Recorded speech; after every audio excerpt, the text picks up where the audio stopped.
Hey, welcome to a fast on the bench. Today we're going to take a quick look at this Traben bass. This is the Traben Array Limited.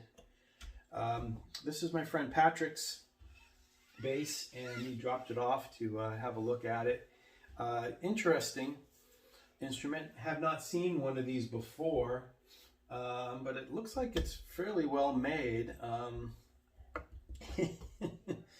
quite sure what's going on here, but that is one hell of a bridge, and it looks like it's all one piece.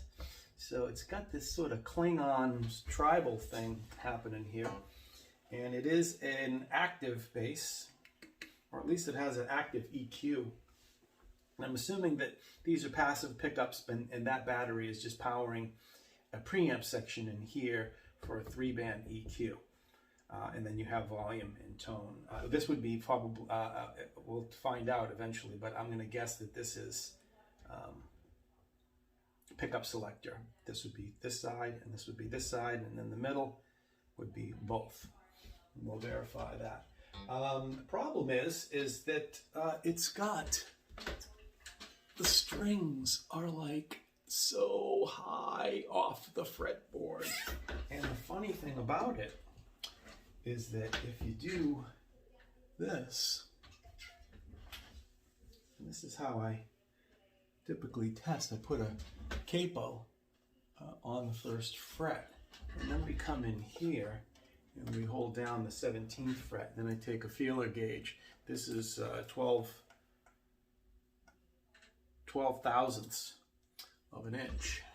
What I'm looking to do is just to see how much neck relief that there is, and you just want to be able to slide this in without moving that string too much. Let's say that the neck is pretty flat.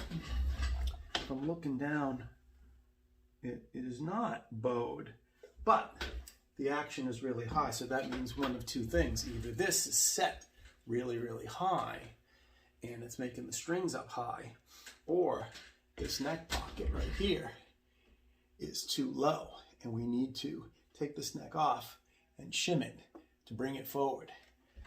But that is a lot of space right there underneath this fretboard.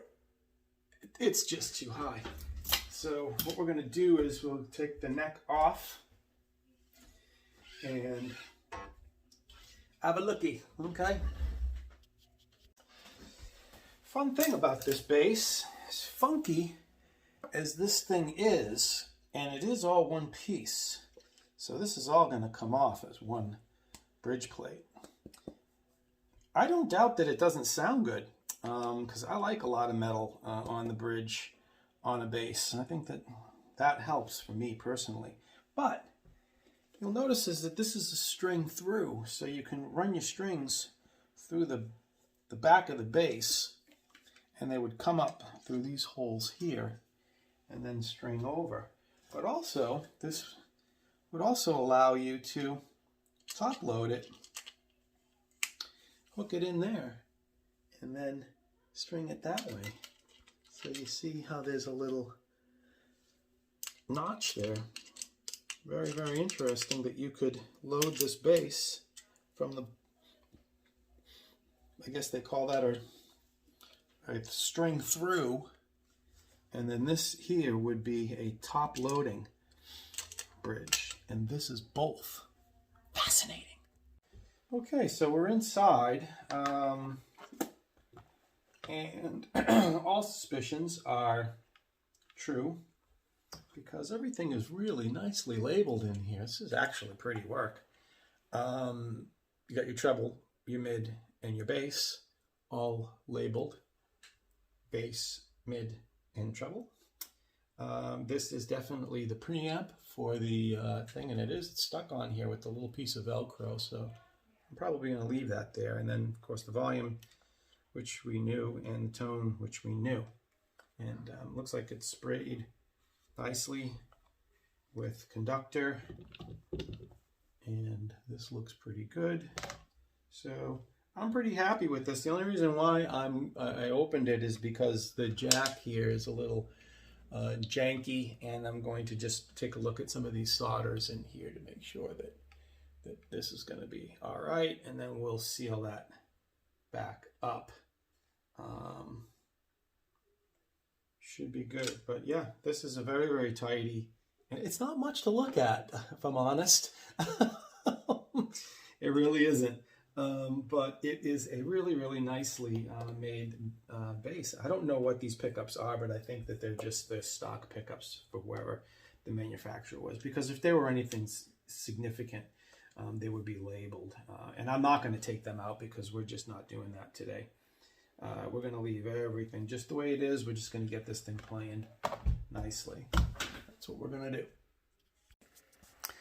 All right, so we're down here now, and you know,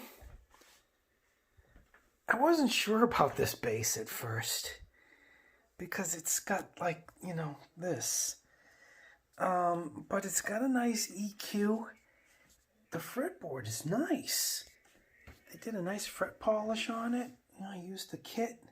My brother gave me that. So, the piece of rose was really nice. You know, I'm a fan of this. I actually like a metal nut like that. I think that's brass. It's probably pretty sure that is just plated brass. I don't know why they wouldn't have left it to be brass colored, but they plated it. I think that that's going to be pretty good. You know, spalted top. This is a shame. I'm not going to lie to you. But Patrick, the owner of this bass, I think I like it. I think I like this bass. And there you have it. Action's nice and low.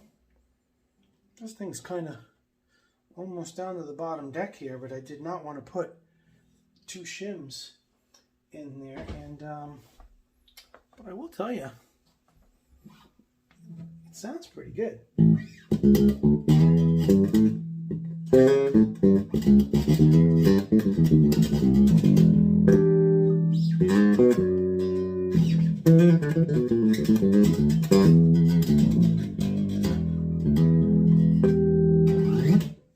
I like it. It's pretty cool. And you know, this EQ,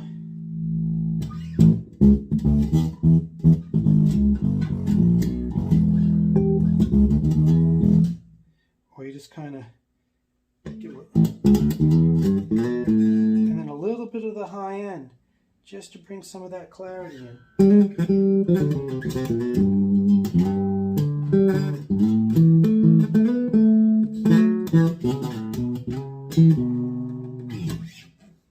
I like it. Not too shabby.